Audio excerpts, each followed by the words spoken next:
Watch है, वर है, तो इसके साथ में एक मेन वर्ब का यूज करना कंपलसरी होता है। अगर नहीं करते हैं तो सेंटेंस मेरा रॉन्ग हो जाता है। तो इसको यूज करना पड़ता है और उनको हम हेल्पिंग वर्ब कहते हैं। मॉडल एक्सिलरी वर्ब, एक मॉडल एक्सिलरी वर्ब क्या होते हैं इनको देखें। तो मॉडल का वर्ब जो यूज होता है कैन है, can, could, may, might, shall, will, would, should, ठीक। मॉडल एक्सिलरी वर्ब्स, इनका प्रयोग सिर्फ हेल्पिंग वर्ब के साथ में ही किया जाता है। जो वर्ब दी हुई है इनका जो यूज है वो हमेशा हेल्पिंग वर्ब के साथ किया जाता है। तो हेल्पिंग वर्ब के साथ में जैसे हो गया she can run, oh sorry sorry sorry sorry, modal verb है, मॉडल एक्सिलरी वर्ब है, वो हेल्पिंग वर्ब के रूप में ही कार्य किया जा सकता है। यानी हेल्पिंग वर्ब का ही जो है वो कार्य करती हैं, हेल्पिंग वर्ब का ही कार्य करती हैं, बल ना कि हेल्पिंग वर्ब के साथ। हेल्पिंग वर्ब वो हो गए हैं जो डू है, डिड है, इज, एम, आर हो गया। अब मॉडल वर्ब है, ये उसकी जगह पे हेल्पिंग वर्ब की जगह पे यूज की जाती है। ठीक। सी कुड रन फास्ट, तो कैन हो गया मॉडल वर्ब, रन है वो मेन वर्ब हो गई, और फास्ट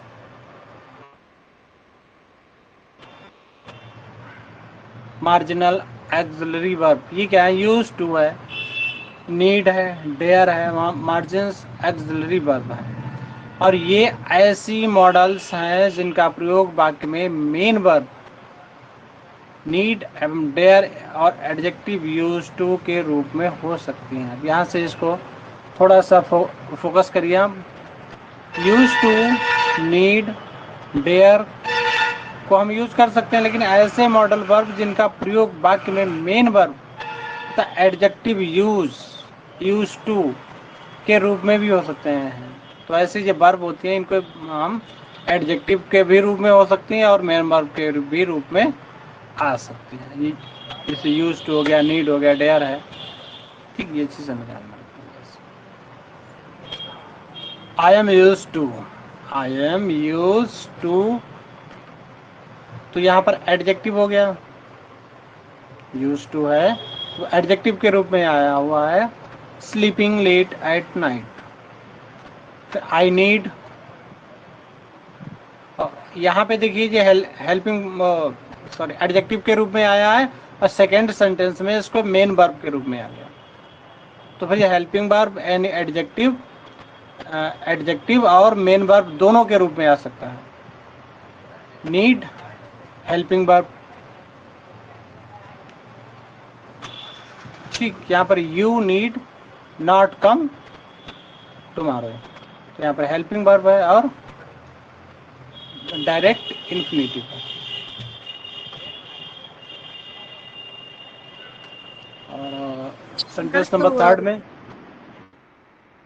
यस बताएं मैम। सर इंटर भी तो वर्ब ही हुआ ना? इंटर सेंटेंस, हाँ जी, डी वाला, हाँ इंटर यहाँ पे डायरेक्ट है, वर्ब है। ओ हाँ, डायरेक्ट वर्ब हो जाएगी, वर्ब ही तो है यहाँ पर।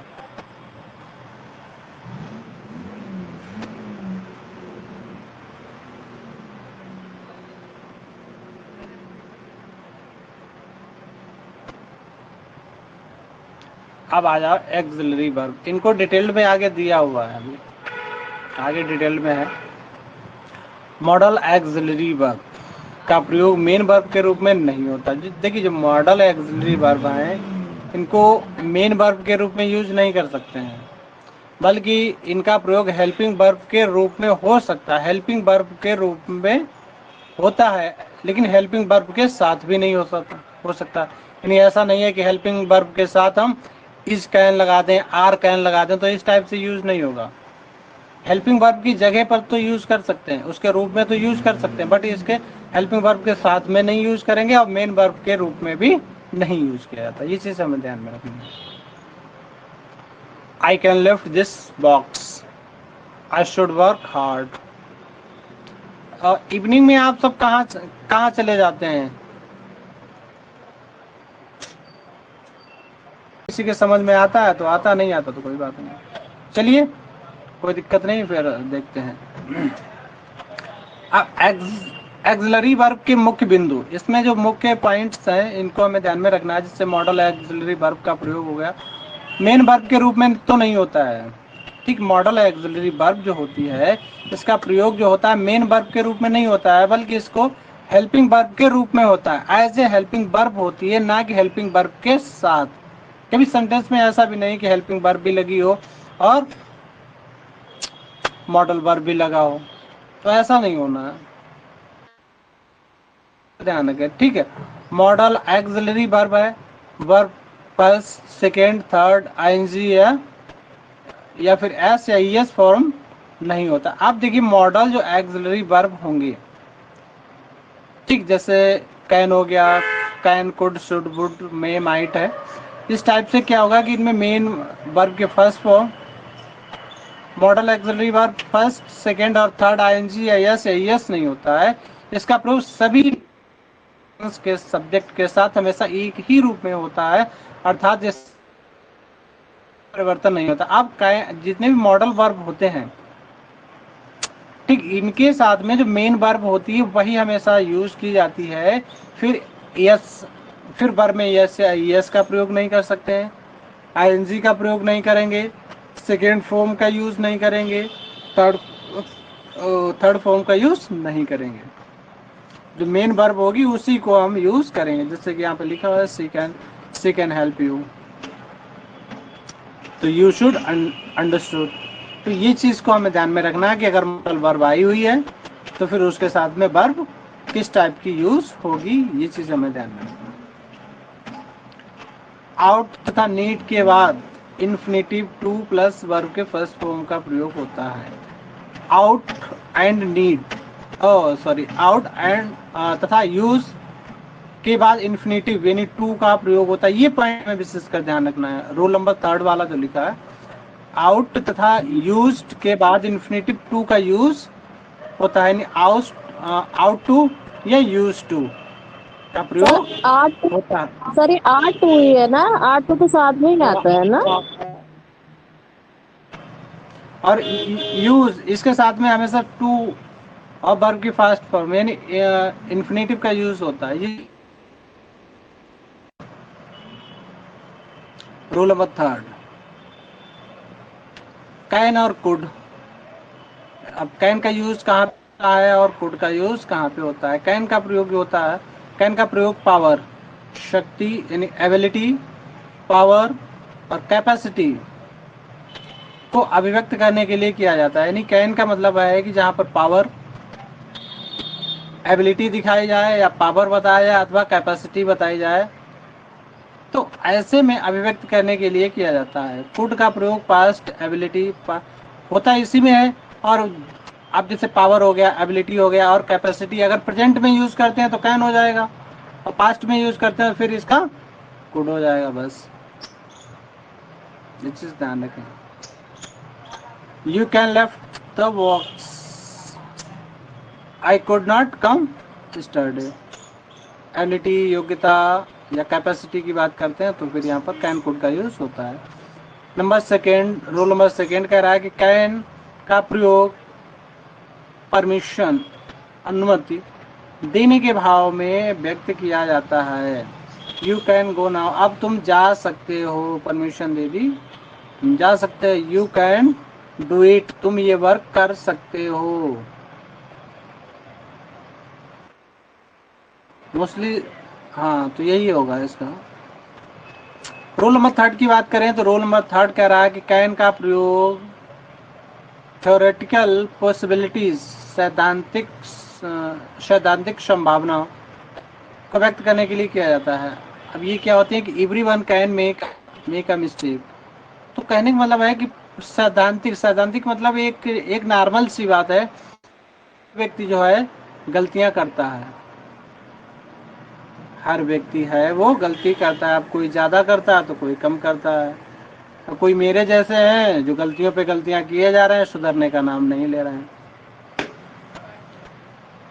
है ना? क्यों ऐसा करा सर? नहीं नहीं, ऐसा है। हम तो महसूस कर रहे हैं कि ऐसा ही है। तो ये सब चीजें हैं, तो इनको ध्यान में रखें।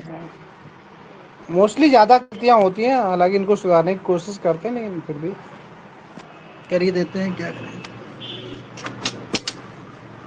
हम अपने को तो कर सकते हैं ना, कोई दिक्कत नहीं। फिर होता है, देखिए, फिर इसमें दिया हुआ है कि कुड कुड का प्रयोग रिमोट पॉसिबिलिटी यानी व्यक्त करने के लिए किया जाता है। रिमोट पॉसिबिलिटी ये क्या है कि there could be bomb under your seat, there could be the bomb under your seat. Could का प्रयोग रिमोट पॉसिबिलिटी को व्यक्त करने के लिए। अब जरा इसको डिफाइन करिए क्या है, देखो रोल नंबर 4 को देखें जरा।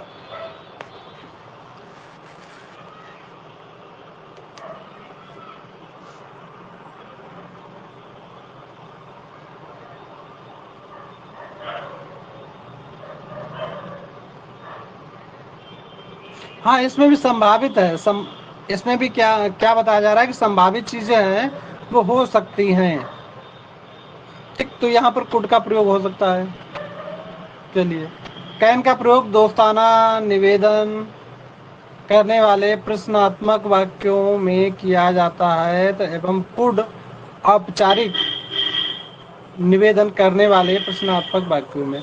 अब कैन का जो यूज होना है वो दोस्ताना निवेदन यानी किसी फ्रेंड से निवेदन करने वाले प्रश्नात्मक जो होते हैं वाक्य यानी इंट्रोगेटिव सेंटेंस होंगे, उनमें उनका यूज कर लेंगे। और कुड औपचारिक निवेदन। अब यहाँ पर दोस्ताना निवेदन और औपचारिक निवेदन में क्या डिफरेंसेस है, अब कोई बताया मुझे।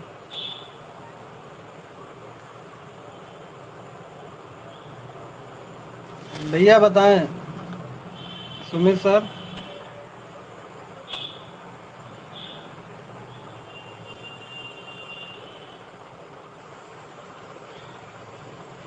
सुजाता मैम, आप बताएं।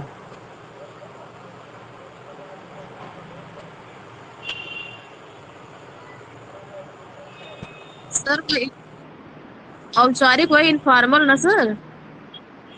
हाँ, दोस्त हो गए, फ्रेंड हो। दोस्ताना मतलब नहीं नहीं, फ्रेंड का मतलब यहाँ पर है जो बहुत सी नॉर्मल सी बात, नॉर्मल सी रिक्वेस्ट की बात कर रहा है। यहाँ पर फ्रेंडली की बात कर रहा है। फ्रेंडली का मतलब नॉर्मली चीजें जो होती हैं उनकी बात कर रहा है। दोस्ताना निवेदन का मतलब यहाँ फ्रेंडली होगा, जैसे कि होते हैं बहुत सी नॉर्मल सी बातें होती हैं, कह रहे जी तो चलो छोटी सी बातें हैं नॉर्मल सी, तो वहां पे इनफॉर्मल वही हो जाता है। जनरली जिसको हम लोग जानते हैं। हाँ, तो वहां पर ओके। प्रश्नात्मक होता है जैसे कैन, लेकिन होंगे जो इंट्रोगेटिव में ही, इनका यूज जो होगा वो इंट्रोगेटिव में होगा। Can I take your scooter, क्या मैं आपका स्कूटर ले लूं, क्या मैं आपकी बुक्स ले लूं। इस टाइप से वर्क जो होंगे वो दोस्ताना निवेदन यानी फ्रेंडली रिक्वेस्ट हो जाएगी।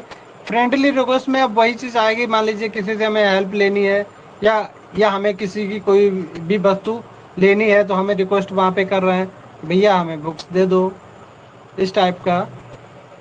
ठीक है। फिर इसका प्रयोग ने में भी होता है, वुड लाइक में भी होता है। Hmm, could I talk to mister Shukla. होता तो दोनों से। क्या बता रहे हैं?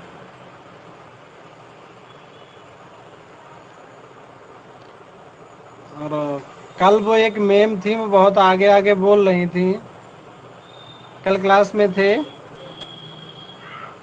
आप लोग थे क्लास में? सर कल हम नहीं अटेंड कर पाए थे। बाकी लोग थे वो उनका, और जबकि उनके आगे बुक्स रखी हुई थी, जो हम महसूस कर रहे थे कि उनके आगे बुक्स रखी है और आंसर बता रहे हैं, वो किसी और को बोलने का मौका ही नहीं दे रही हैं। अगर अगर आपको आता है तो 2 मिनट चुप बैठिए, अभी दूसरे को मौका दे दीजिए भाई, उसके बाद बोलिए। होता है ये चीज। अगर मान लीजिए हमें आंसर आता है तो 2 मिनट शांत बैठते, अब जब कोई नहीं बता रहा तब हम बता दें तो कोई दिक्कत नहीं होती।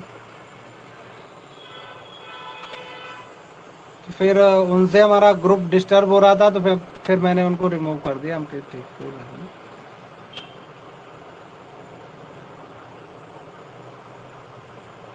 तो ये चीज नहीं होनी चाहिए। चलिए,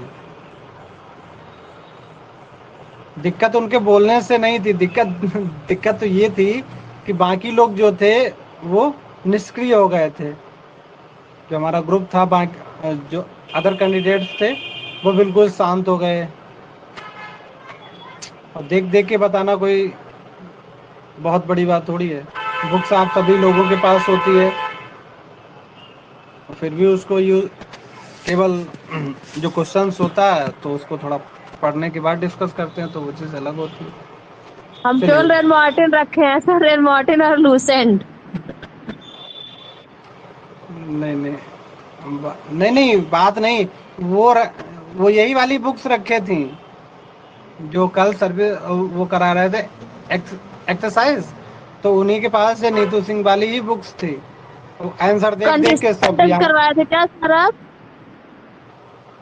कल, हाँ, जो कंडीशनल सेंटेंस थे उसके जो लास्ट के क्वेश्चन थे वो कंप्लीट करा लिए थे।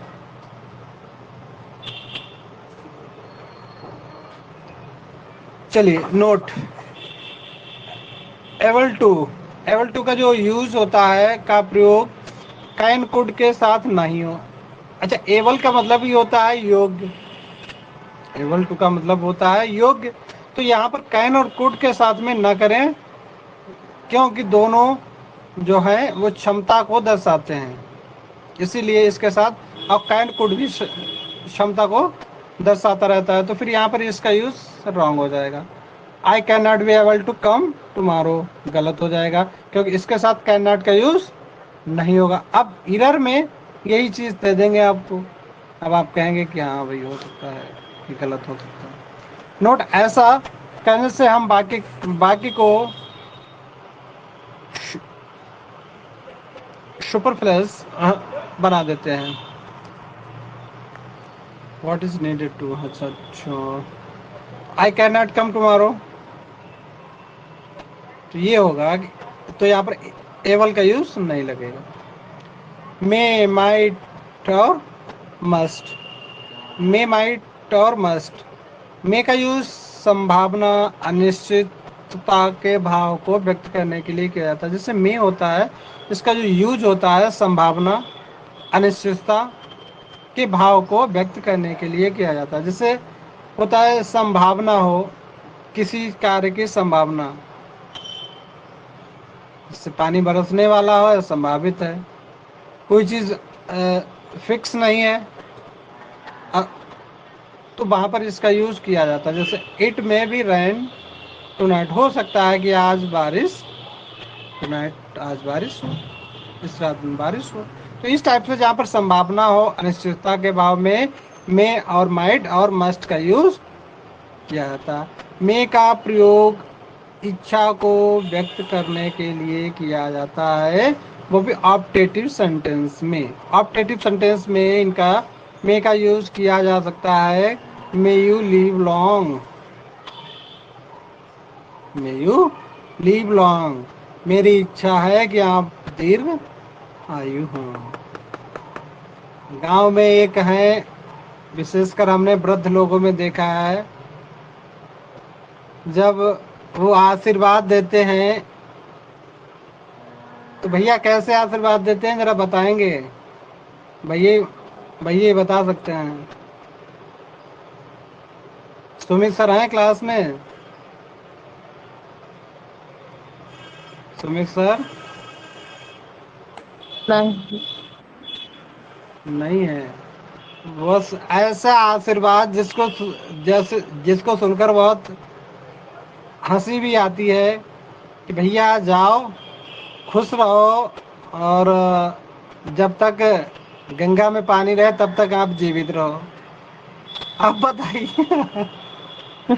अब उन्होंने तो अब उन्होंने तो आशीर्वाद अपनी अपनी समझ में बहुत अच्छा दिया, बट क्या देखिए, अब इतने ही अगर लॉन्ग एज हो जाएगी तो उस एज का मेरे लिए क्या महत्व है? कोई महत्व है?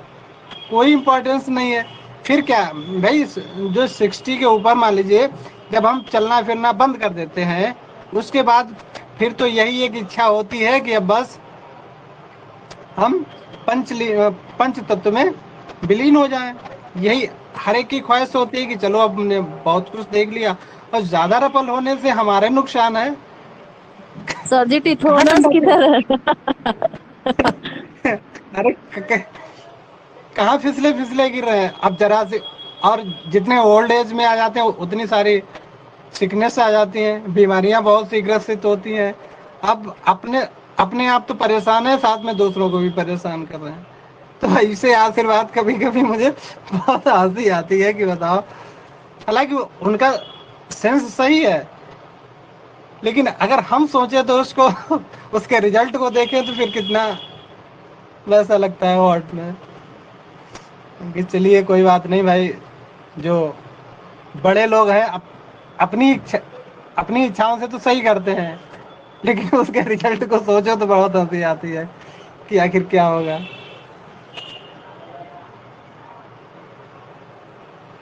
चलो,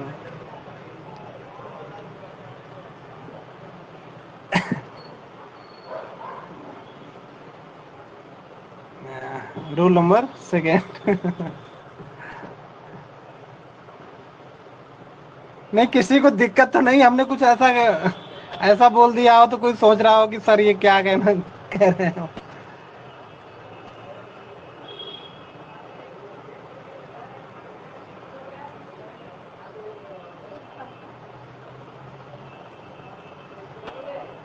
चलिए, कोई दिक्कत नहीं होता है। नहीं सर, कोई दिक्कत नहीं है। नहीं नहीं, होता है, जो वृद्ध लोग होते हैं उनको फिर ठेस पहुंचेगा कि बताओ तुम मेरी भावनाओं के साथ खिलवाड़ करते हो। लेकिन बात यह है कि उसका रिजल्ट सोचकर हंसी आती है, बाकी उनके साथ भावनाओं की बात नहीं है, क्योंकि उनको अभी इस चीज को नहीं सोचा। हाँ, अगर कह देते हैं कि जाओ भैया, पढ़ो लिखो, कामयाब हो, मौज करो, खुश रहो, कितना अच्छा लगता है भाई। हमारी खुशी चाह रहे हैं, देखो। चलिए, कुड का प्रयोग होता है रिमोटिव पॉसिबिलिटीज, और यहाँ पर थे एवल में माइट। रूल नंबर सेकेंड की बात करते हैं तो मे का यूज इच्छा को व्यक्त करने के लिए ऑप्टेटिव सेंटेंस, जहाँ पर इच्छाएं व्यक्त की जाती हैं वहाँ पर मे का यूज किया कर लिया जाता है। मोस्टली जो आशीर्वाद देते हैं या हमारी इच्छा है कि तुम ऐसा कार्य करो, तो वहाँ पर मे का यूज कर लेते हैं। यदि प्रिंसिपल क्लॉज प्रेजेंट टेंस में हो, यदि प्रिंसिपल क्लॉज जो हो प्रेजेंट टेंस में है, तथा subordinate class that show that in order that से आरंभ हो, तो इसमें पर्पस जो उद्देश्य का बोध हो, तो सबऑर्डिनेट क्लास में मे का यूज किया था। अब ये चीज हमें, रूल नंबर थर्ड को आप स्क्रीनशॉट कर लो, या तो फिर विशेषकर इस पे ध्यान दीजिए, फोकस करिए। यहाँ पे लिखा हुआ है कि यदि प्रिंसिपल क्लॉज जो है प्रेजेंट टेंस में हो तथा सबऑर्डिनेट क्लास जो हो, जो 1 मिनट,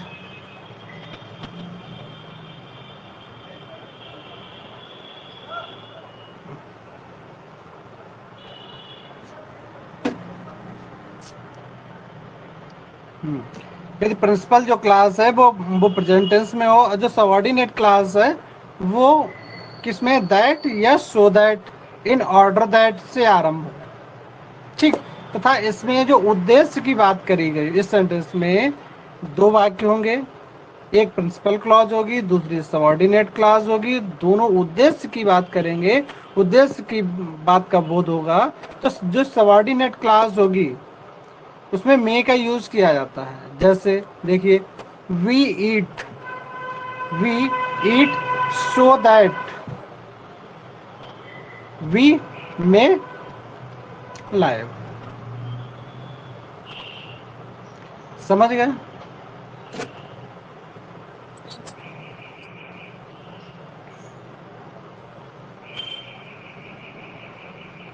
चलिए रूल नंबर 4 को देख लीजिए। जो माइट का प्रयोग, लेस पॉसिबिलिटी यानी कम संभावना है।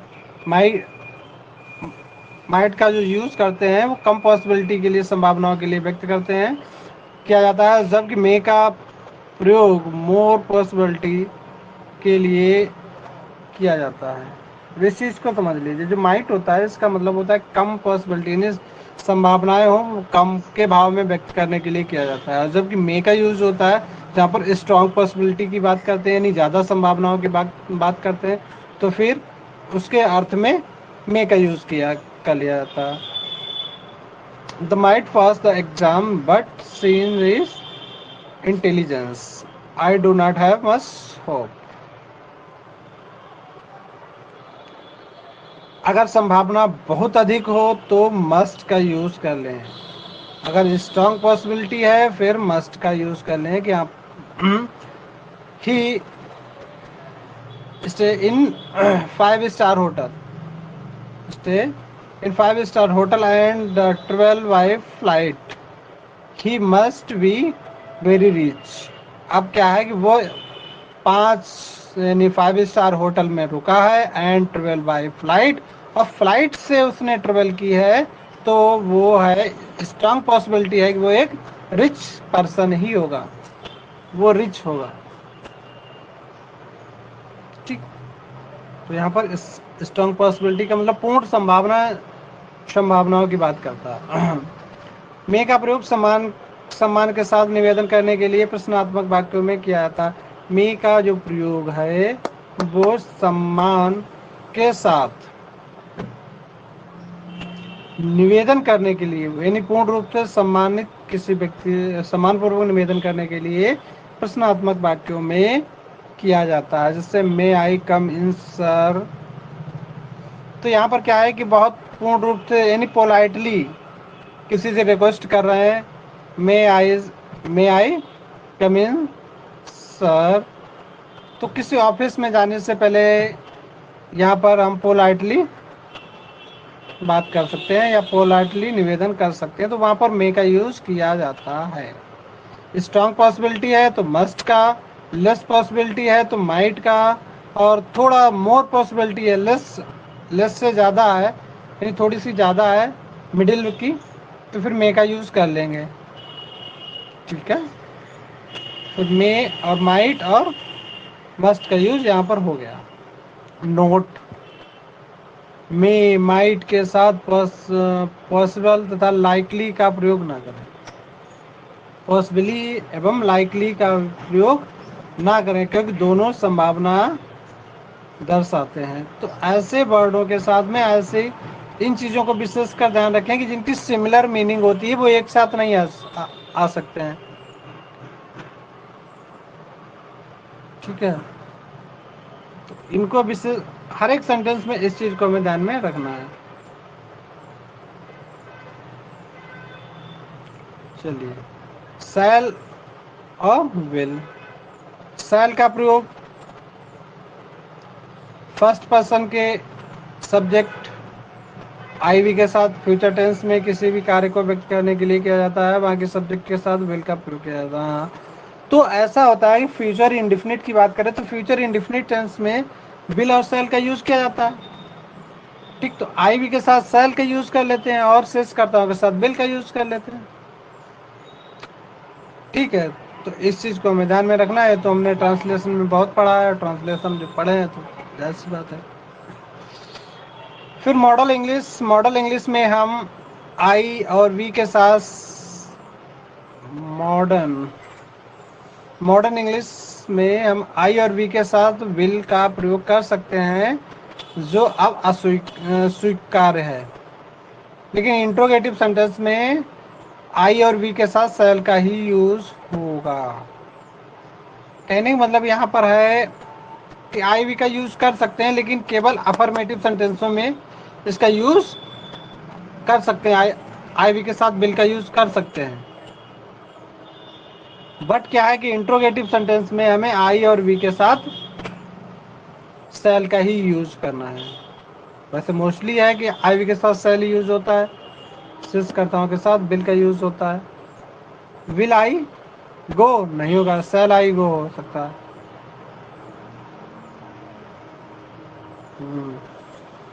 नोट, सेल का प्रयोग सेकेंड पर्सन के सब्जेक्ट यू तथा थर्ड पर्सन के सब्जेक्ट ही, सी, इट, दे के साथ कमांड, आदेश, परमिशन एवं थ्रेट यानी धमकी, डिटर्मिनेशंस दृढ़ संकल्प या कंप्लेसेंस यानी अनिवार्यता, और एडवाइस सलाह के व्यक्त करने के लिए किया जाता है। इस प्रकार वाक्यों को विल का प्रयोग आई वी के साथ होता है। अगर कहीं पर ये चीज आप समझ लीजिए कि सेल का प्रयोग सेकेंड पर्सन के साथ हो सकता है, क्योंकि आई वी के साथ तो होता नहीं। आई वी का प्रयोग होता आई वी के साथ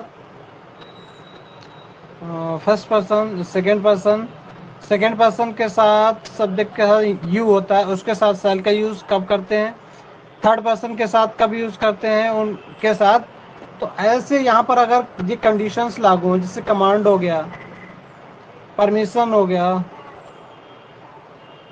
ओ सॉरी प्रॉमिस है, परमिशन नहीं प्रॉमिस है, थ्रेट धमकी देने वाले, तो ऐसे में हो गए जो होंगे एडवाइस हो गया। तो ऐसे सलाह को व्यक्त करने के लिए किया जाता है। इस प्रकार के वाक्यों में विल का प्रयोग आई वी के साथ कर सकते हैं।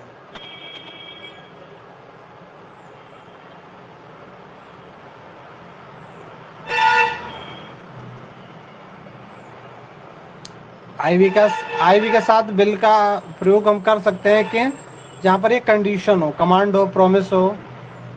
ठीक, तो ये चीज हमें ध्यान में रखनी है। चलिए, कमांड आदेश, you shall leave the room at once, promise धमकी हो गया, और डिटर्मिनेशंस हो गया, दृढ़ संकल्प, I will work hard and score good marks. ये तो हम भी कहते हैं, हम भी रोज करते हैं।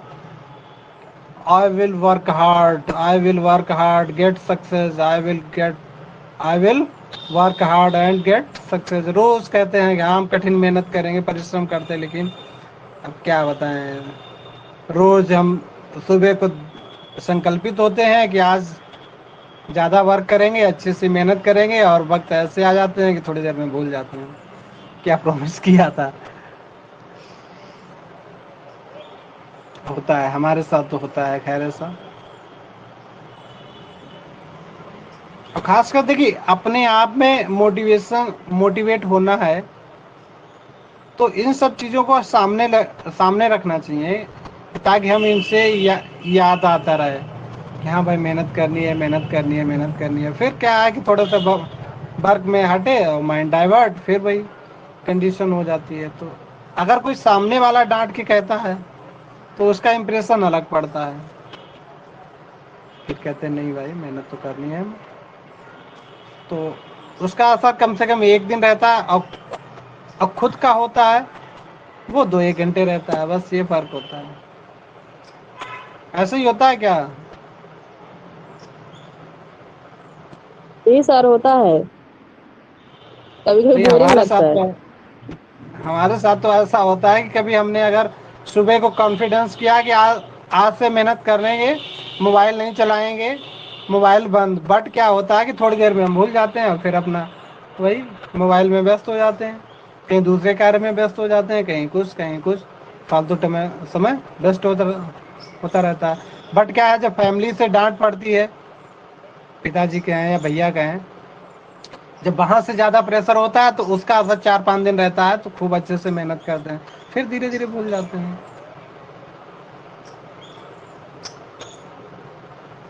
सबसे ज्यादा देखिए, सबसे ज्यादा डांटने के मामले में भैया हमारे बहुत स्ट्रांग हैं। वो जो है कतई बख्शेंगे नहीं तुम्हें, कतई बख्शेंगे नहीं। जो उन्हें कहना है वो, अब चाहे तुम परेशान हो, रो, कुछ भी करो, बोलना है वो बोलना है, उन्हें डांटना है तो डांटना है। तो उनसे तो बहुत बच के रहना पड़ता है मुझे। हालांकि गलत नहीं है। देखिए, डांटता वही है जो आपका कुछ भला चाहता है, और जो आपका भला ही नहीं चाहता वो तुम्हें क्या डांटेगा। तुम कुछ भी करो, सो चाहे पढ़ो या ना पढ़ो, क्या दिक्कत है। तो हमें खैर उनकी बातों का कतई दुख नहीं होता है कि वो क्या कहते हैं, क्यों डांटते हैं। हालांकि हम उनसे ज़्यादा कुछ नहीं, उनके सामने ज़्यादा आते भी नहीं है। हम आते इसीलिए नहीं है कि एक सम्मान बना हुआ है हमारा हमेशा, और यही सब चलता रहे। चलिए, रूल नंबर सेकेंड की बात करें कि तो लेट अस और लेट अस और लेट अस, ठीक है, दोनों में डिफरेंस है। लेट अस और लेट अस, इससे शुरू होने वाले वाक्य, ठीक है, इंपरेटिव सेंटेंस के क्वेश्चंस टैग में भी सेल का प्रयोग होता है। अब यहाँ पर एक चीज आप समझिए कि जो लेट अस होता है, लेट अस और लेट अस से शुरू होने वाले जो सेंटेंस है वो इंपरेटिव सेंटेंस के क्वेश्चन टैग में सेल का प्रयोग होता है। जैसे यहाँ पर लिखा हुआ है कि let us dance together shall we, और लेट अस का मतलब होता है, वैसे लेट अस का जैसे हम किसी को प्रपोजल देते हैं कि लेट अस गो देयर, आओ वहाँ चले। Let us take to seat, आओ बैठे। ठीक, किसी को प्रपोजल दिया जाता है कि आओ भैया हम तो बैठे, आओ वहाँ चलें, तो लेट अस का प्रयोग होता है वहाँ पर। Let us take to tea, आओ आओ चाय पिए। तो और यहाँ पर लेट्स, इस चीज को हमें समझना है बस, ठीक है। Let us dance together shall we. अब शैल वी, शैल का प्रयोग जो होता है सजेशन, सुझावों को व्यक्त करने के लिए इंट्रोगेटिव सेंटेंस में फर्स्ट पर्सन के सब्जेक्ट के साथ किया जाता है। अब देखिए, शैल का जो प्रयोग होता है वो सजेशन के लिए, जहाँ पर सुझाव दिया होता है, को व्यक्त करने के लिए इंट्रोगेटिव सेंटेंस में फर्स्ट पर्सन, इंट्रोगेटिव सेंटेंस में फर्स्ट पर्सन के साथ, सब्जेक्ट के साथ में प्रयोग हो सकता है। अभी हमने ऊपर ऊपर जो पढ़ा था कि जो इंट्रोगेटिव सेंटेंस थे उनमें हम किसका यूज नहीं कर सकते थे, विल का यूज नहीं कर सकते थे।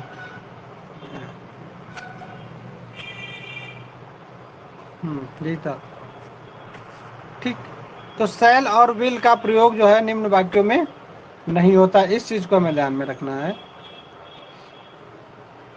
ठीक, शैल और विल का प्रयोग निम्न वाक्यों में नहीं किया जाता है। कैसे, वो कौन से सेंटेंस होते हैं जिनमें नहीं यूज किया जाता? अगर वाक्य पास्ट से शुरू हो, अगर उस वाक्य में पास्ट टेंस से कोई चीज शुरू होती है तो फिर हम उसमें विल और शैल का यूज नहीं कराएंगे। तो क्या होगा, विल का वुड हो जाएगा, शैल का शुड हो जाएगा, तो हम यूज नहीं करेंगे। अगर वाक्य में पास्ट से शुरू हो तो विल और शैल नहीं बल्कि वुड और शुड का यूज कर लेते हैं, ठीक है। और तब विल और शैल के स्थान पर कोई और मॉडल या वर्ब का यूज हुआ हो, दूसरी वर्ब का यूज हुआ तो। He said that he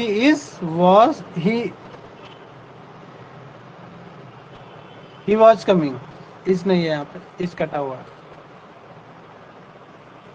ये कितना रह गया अभी, काफी वर्क काफी है इसमें।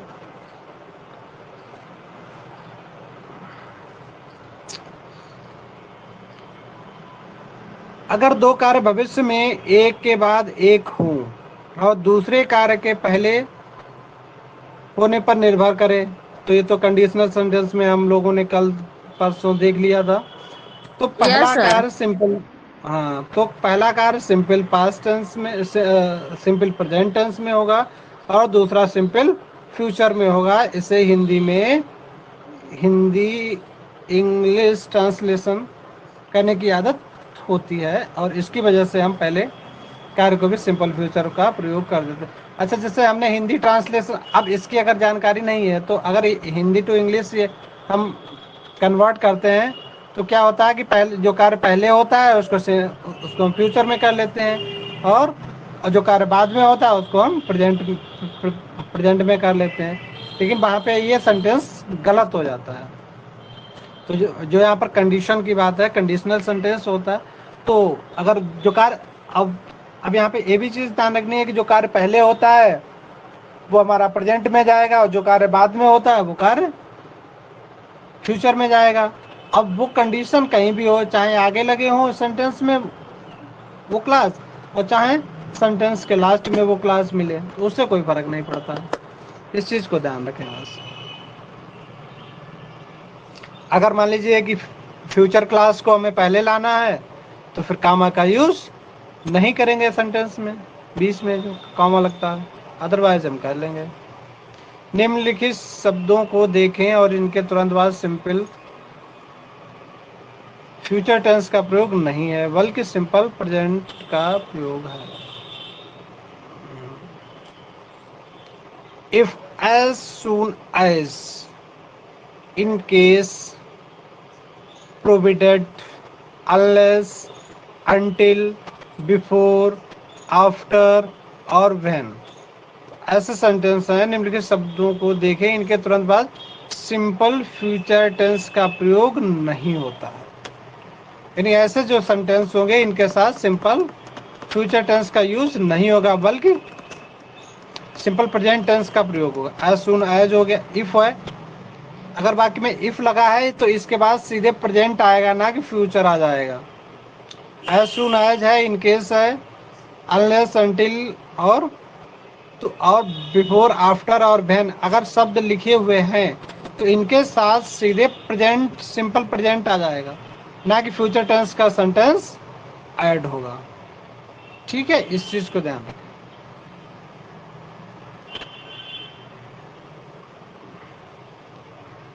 वुड का प्रयोग पास्ट हैबिट को व्यक्त करने के लिए किया जाता है। वुड होता है, इसका जो प्रयोग होता है पास्ट हैबिट व्यक्त करने के लिए किया जाता है। I would go to school by bus, जो पहले की आदतें हैं, पास्ट हैबिट हैं, उनमें इसका यूज किया लिया जाता है।